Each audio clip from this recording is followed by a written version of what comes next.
Bom, são 7 horas e 31 minutos. Voltamos com Folha no Ar, primeira edição. Oferecimento Laboratórios Plínio Bacelar e Clínica Proteus. E agora recebemos oficialmente o Vitor Montalvão. Vitor, prazer. Eu acho que eu já conheci você pessoalmente em outra ocasião aqui. E obrigado por ter vindo. E antes da gente começar o papo, só lembrando, o Arnaldo me lembrou bem, que o jornal Folha da Manhã teve um problema técnico, um problema industrial, e o jornal saiu no dia 31, não é isso? Na terça-feira e tal. Foi feito o comunicado, eu mesmo comuniquei na segunda-feira o problema, mas no dia 31 saiu, ontem não saiu, hoje também não, mas amanhã deverá tudo estar normalizado na Folha da Manhã. Esse é um aviso por uma questão de respeito e consideração e parceria com os nossos anunciantes, com os nossos assinantes, com os nossos leitores, acima de tudo. Vamos lá, Arnaldo. Vamos começar aqui o bate-papo com o Vitor. Muito assunto para tratar, inclusive previsões para 2020, o que vocês pretendem, mas eu jogo a bola para o Arnaldo e ele emenda de primeira. Vamos começar então falando sobre o ano anterior, né? Vitor, fala pra gente, vamos fazer um panorama da atuação da postura do município durante o que vem evoluindo de 2018, 2019, quais os principais pontos de atuação? Bom dia a todos, bom dia Marco Antônio, bom dia Arnaldo Neto, bom dia ouvintes da Rádio Folha FM, falar que é uma honra, um prazer estar aqui com vocês, esse programa tão estimado pela população. Arnaldo, antes de começar a dar esse parâmetro da postura, eu mandei a mensagem aqui para Carlos Augusto, que é o superintendente de limpeza pública, para falar sobre essa questão do lixo aqui no centro. Ele me falou que tem varrição agora, às 6 horas da manhã, vai entrar outra equipe às 8 horas e a coleta está normal no centro. Então, entender, eu acho que cabe depois ao Carlos Augusto, que é o superintendente de limpeza pública, entender o que aconteceu de fato para essa expectativa sua de estar com um ambiente mais sujo. Agradecer, obrigado novamente, desejar a todos, já inicialmente, um feliz ano novo, que 2020 possa ser infinitamente melhor que 2019, um ano de muita superação para todos nós e que a gente possa colher parte desses frutos de 2019, dessa luta nossa em 2020. A superintendente de posturas, ela vem trabalhando trabalhou firme em 2018, trabalhou firme em 2019. A gente não vai fugir da nossa responsabilidade que já iniciamos lá no Farol de São Tomé em 2020. Houve um aumento de denúncias em 2019 e aí a gente já está com uma expectativa aqui de 2020 manter o mesmo padrão. Por quê? 2017 a postura tinha em torno de 1.500 denúncias. 2018, com um aumento, com uma possibilidade, com um incentivo público, vamos colocar assim, do telefone, de uma abertura maior em 2018, houve um pico de denúncias da postura, que teve 2.002 denúncias em 2018. Em 2019... outro negócio, o Vitor vem, nosso querido Cláudio Nogueira, na mesma hora vem com um cafezinho. Ô, Vitor, dá pra você vir aqui todo dia cedo, assim? Claudinho é parceiro demais. Claudinho, maior respeito pro Cláudio, tá doido? Muito respeito. Em 2019, houve um declínio, teve 1.400 denúncias, então diminuiu 600 denúncias. Obviamente, isso não diminuiu o nosso ritmo de trabalho, que não é feito só em cima de denúncias. Uhum. A gente espera, eu acho que o pico foi em 2018, 2019 já teve um declínio, eu acho que a gente mantém, a expectativa é essa, 2020, de manter esse padrão, essa quantidade de denúncias. Obviamente, o trabalho da postura em 2019 é tanto nos festejos quanto no dia a dia da cidade, a área pública é de responsabilidade da postura, intercalando, obviamente, com os outros setores do município, limpeza pública, ordem pública, a Secretaria de Obras, que muita gente às vezes confunde, a própria Secretaria de Meio Ambiente, que algumas situações que o cidadão acaba confunde com o processo de fiscalização dessas secretarias. Eu acho que é nosso papel esclarecer isso da melhor maneira possível. E isso acontece na nossa ouvidoria, quando a pessoa liga para lá, 9868-3645. Quando não é de nossa responsabilidade, a gente encaminha para os demais órgãos, lembrando sempre que o Código de Postura é um código que precisa de uma revisão mais ampla. A gente deseja isso para o município, acho que o município merece isso, desse código vamos colocar assim, um pouco mais novo, um pouco mais já revisto. Teve algumas alterações em 2011, 2013, 2015, mas foram pontuais em alguns artigos, mas na sua totalidade ele precisa, de fato, a gente espera que seja o quanto antes, de uma revisão mais ampla. E a postura vem contribuindo, eu acredito, com o município. Essa revisão não aconteceu ainda por quê, na sua opinião? Falta boa vontade do Legislativo em levar essa discussão? Não, na verdade, é uma discussão ampla, né, Arnaldo? A gente tem que levar em consideração que a gente vai mexer num código de 1973.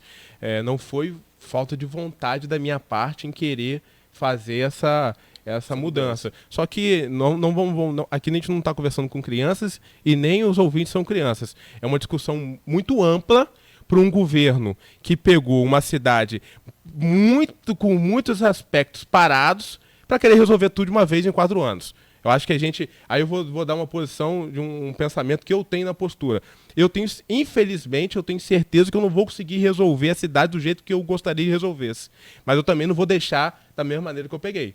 Então, eu acredito que dentro de um senso de responsabilidade, não foi ainda possível fazer a revisão do código. Vitor, tanto Arnaldo citou mais cedo o problema de, por exemplo, fiscalizar em termos de violência ou de ocorridos ou de tragédias, ou coisas que às vezes podem ser evitadas em períodos de festas, carnaval e tal, porque é humanamente impossível você fiscalizar tudo. Sim. Não tem como. Você teria que ter um fiscal para cada habitante. Sim.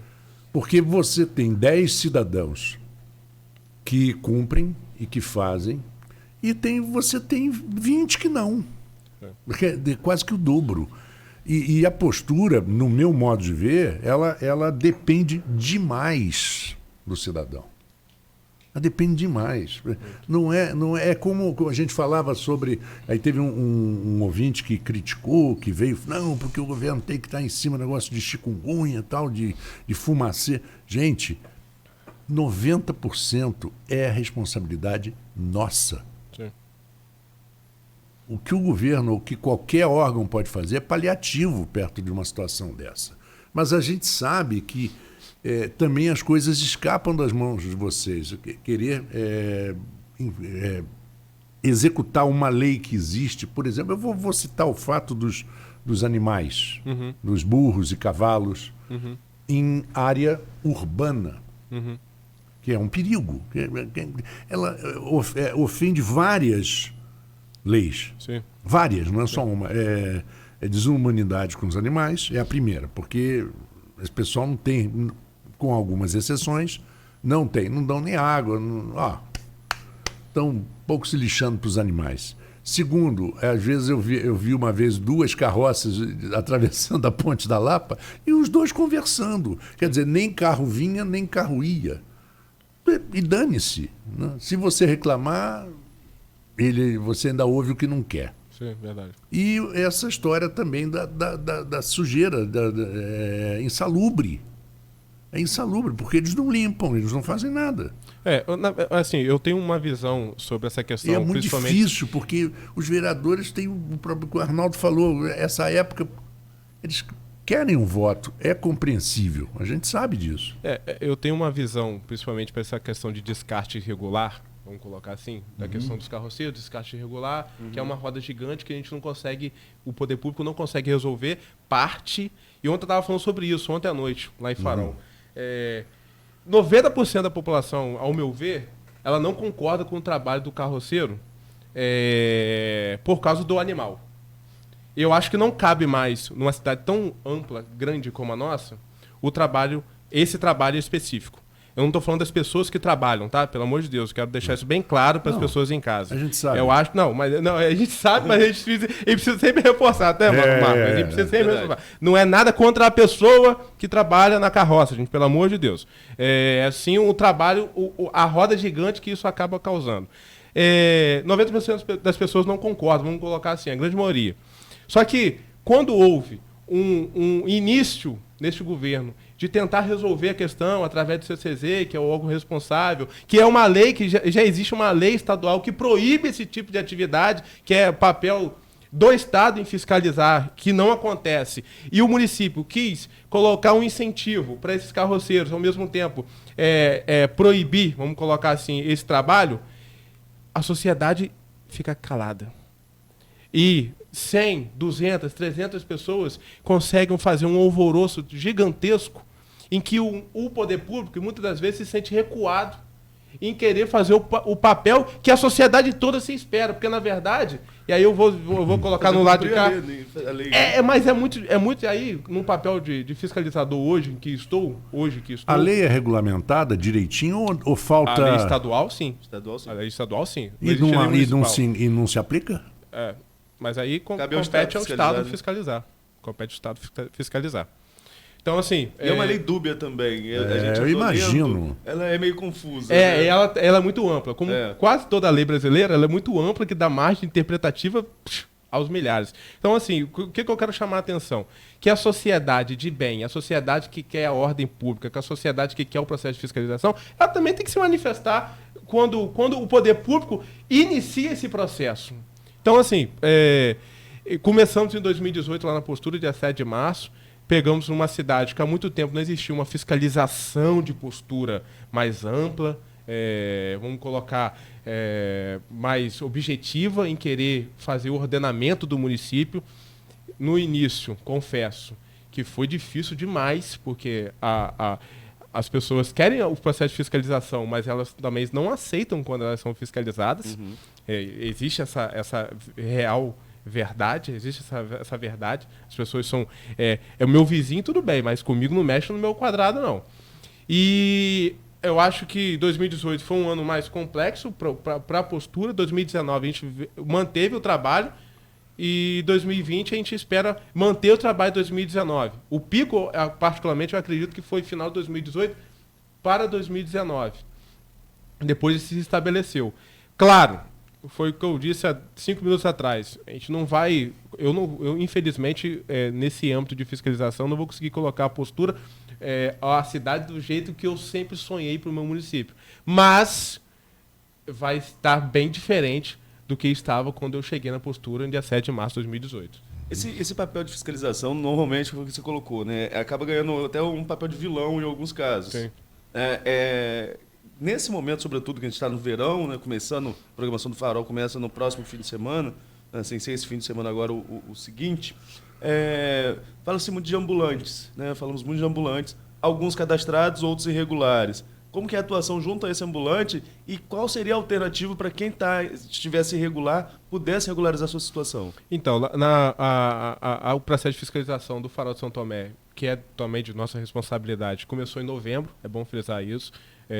Soltamos o edital no final de novembro para inscrição no início de dezembro, dia 2 a dia 4 foi a inscrição.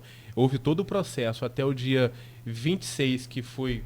A 20 foi a marcação lá no Farol de São Tomé, dia 26 começaram as montagens das barracas. Acredito eu que passamos das 200 inscrições no Farol de São Tomé esse ano. Ano passado foi 183, se eu não me engano. Então já superamos o ano passado. O processo de fiscalização está acontecendo desde o dia 27 de dezembro. Trabalhamos no ano novo, enfim, ontem também, e hoje e os demais dias, até o término do verão, vai acontecer o processo de fiscalização. Há uma abertura muito maior hoje com os ambulantes. Quando eu cheguei na postura, existia muita gente me falou assim, os fiscais principalmente, olha, o setor de ambulante é um setor muito complicado. E eu confesso a você que eu fiquei um pouco retraído, porque o ambulante já é conhecido. Eu acho que quem mora em Campos há 10, 15 anos já conhece o ambulante, sabe dos festejos, já sabe daquele daquele entorno que vive o ambulante.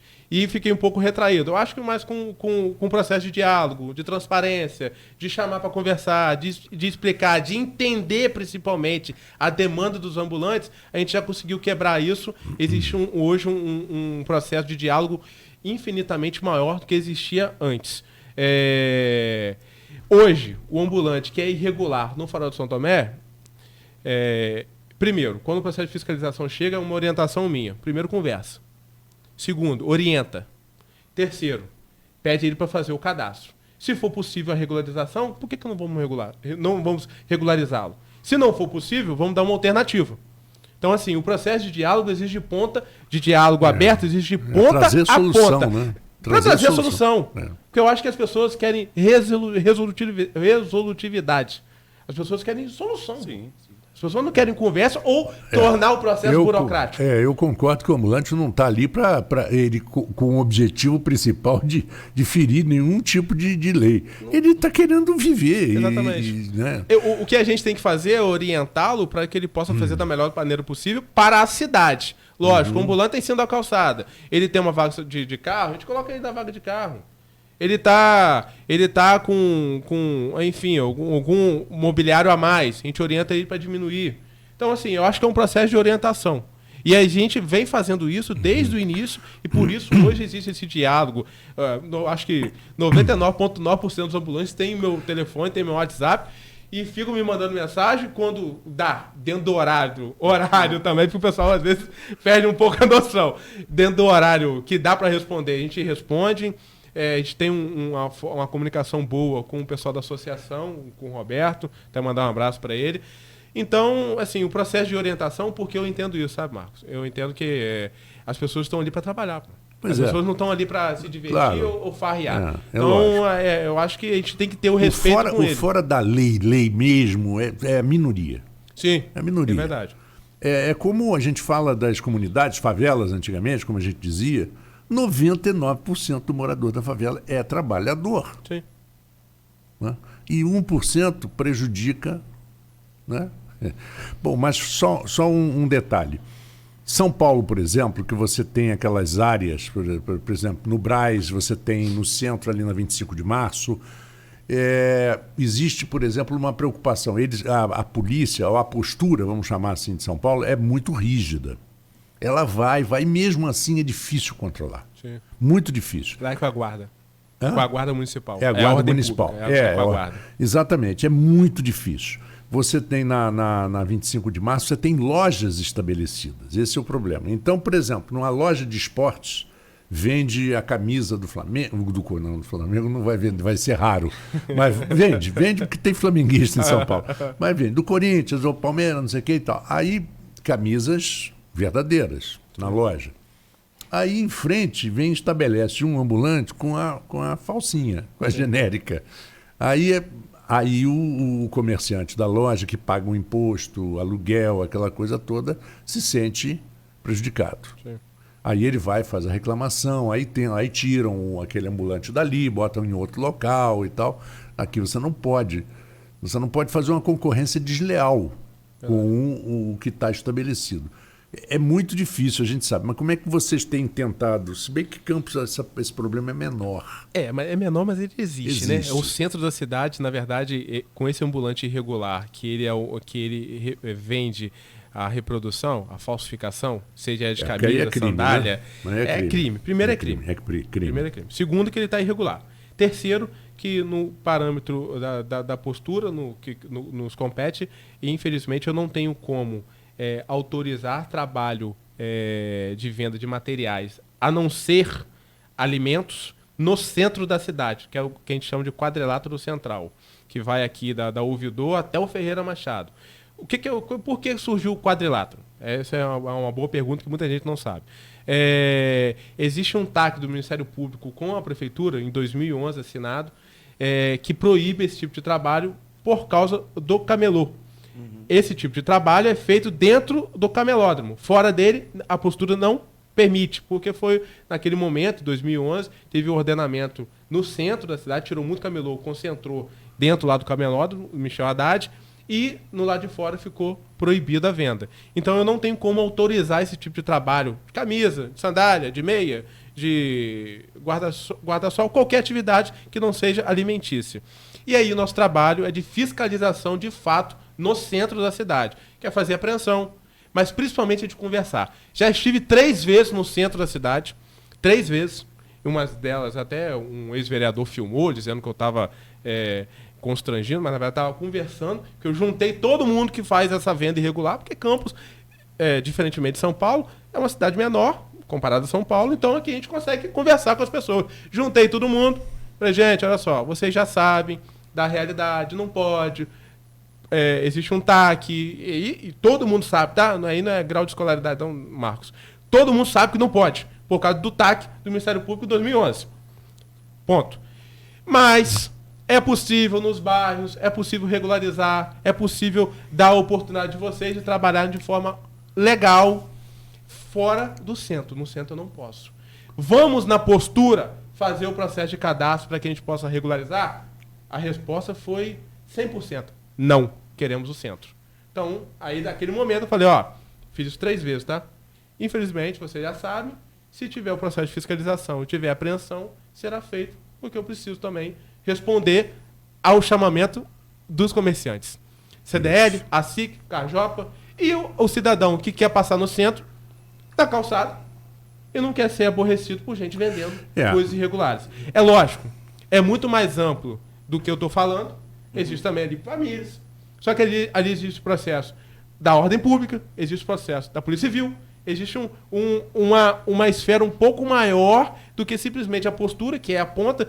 Às vezes é muito parecido com o papel da PM, é o embate de frente, é o papel da postura com um ambulante irregular que não tem como se regularizar. Mas a gente também tem que lembrar que dos outros órgãos, principalmente estaduais, que precisa de um trabalho também acontece. Algumas parcerias, só que precisa de um trabalho mais amplo para que a gente possa resolver de fato. É possível resolver de fato essa demanda dos comerciantes no centro da cidade, só que só a postura, infelizmente, não vai resolver, que a gente vai ficar nesse choque de ponta. Acho que a gente precisa subir o degrau para a gente poder resolver no macro.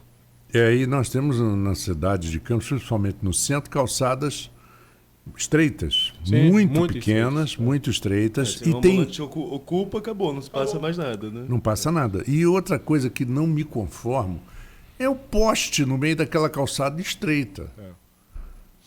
Que obriga... Aí é mais difícil de resolver. Aí é mais difícil de resolver e obriga a pessoa a andar na rua. Sim. E ela pode ser atropelada, né? Agora, essa parte de quando foi feito essa reforma no centro, acho que 2013 começou. Parcial. Ela não foi concluída. Não foi concluída. Ela foi criada, os dutos. Sim. Então provavelmente esses dutos hoje já nem servem mais, porque já deve estar tudo entupido. Torce para que sim, né? Torce para que eles estejam lá. Não, mas as pessoas usam de lixo. As pessoas que ficavam abertos, a pessoa chegava ali com um copinho descartável e pum, jogava lá dentro. Amassava um maço de cigarro, pum. A guimba de cigarro lá dentro. Até tem consciência de não jogar no chão, né? Mas joga lá dentro, vai entupindo aquilo lá. Aquela obra, na minha opinião, agora não sei se é postura, não sei se é IMTT, eu não sei quem que seria responsável. O quê? Ninguém respeita as calçadas. Então os carros sobem nas calçadas. 70% está destruída. As tampas das instalações de gás, de luz, de tudo, destruído, quebrado. As pedrinhas portuguesas que foram colocadas soltaram todas. Quer dizer, você tem que meter aqueles ferros para dizer que não pode estacionar, e não pode estacionar. E não pode colocar o ferro também. E não pode colocar o ferro. E as pessoas botam na porta da sua casa e dane-se. Na verdade, Marco, eu acredito que você já tenha viajado bastante pelo Brasil, pelo mundo, enfim. E eu costumo dizer o seguinte: a cidade organizada, uma cidade, vamos falar da limpeza, mas não especificamente do órgão de limpeza pública. Uma cidade limpa Não é a cidade onde tem 50 mil varredores, onde a coleta não passa a cada 10 minutos. É onde o cidadão é consciente. Ele não joga o lixo no chão. Eu acho que está faltando na gente um pouco de consciência coletiva. Lógico, durante muito tempo, no nosso município não houve o processo de fiscalizador. Ele largava a população fazer aquilo que ela bem entendesse. E isso, infelizmente, já está mais do que provado, tanto é que existem leis, desde que o processo de cidades existem, que o cidadão, por si só, ele não contribui muito para o coletivo. Então, agora com um processo de fiscalização um pouco maior, mas lembrando sempre do processo de responsabilidade do coletivo, eu acredito que a gente possa melhorar. Mas enquanto não existir a fiscalização e o cidadão entender que a rua não é dele, mas é do coletivo. E a gente não vai conseguir avançar. Seja na guarda, seja na postura, seja no meio ambiente, seja em qualquer órgão que faz o processo de fiscalização. Marco, tem uma pergunta de um ouvinte aqui, o Júnior Rodrigues. Acho que eu vou levantar o assunto, que vai sair um pouquinho da questão de ambulante. A gente pode ir um intervalo pro Vitor falar no próximo bloco, pode ser? Pode, claro. O Júnior Rodrigues. Bom dia para todos. Vitor Montavão vem fazendo um trabalho bom. Só queria fazer uma pergunta. Moro no Parque Leopoldina, depois da Fafic. Tem 2 terrenos, segundo ele, do INSS e um da prefeitura do mesmo lado, mato alto, sujo, rato, mosquito. O que o amigo poderia fazer? Vou deixar essa questão para ele estar falando no próximo bloco. Então tá, vamos a um pequeno intervalo, voltamos em instantes, são 7h58, Folha no Ar, primeira edição. Oferecimento Laboratórios Plínio Bacelar e Clínica Proteus. Quando se pensa em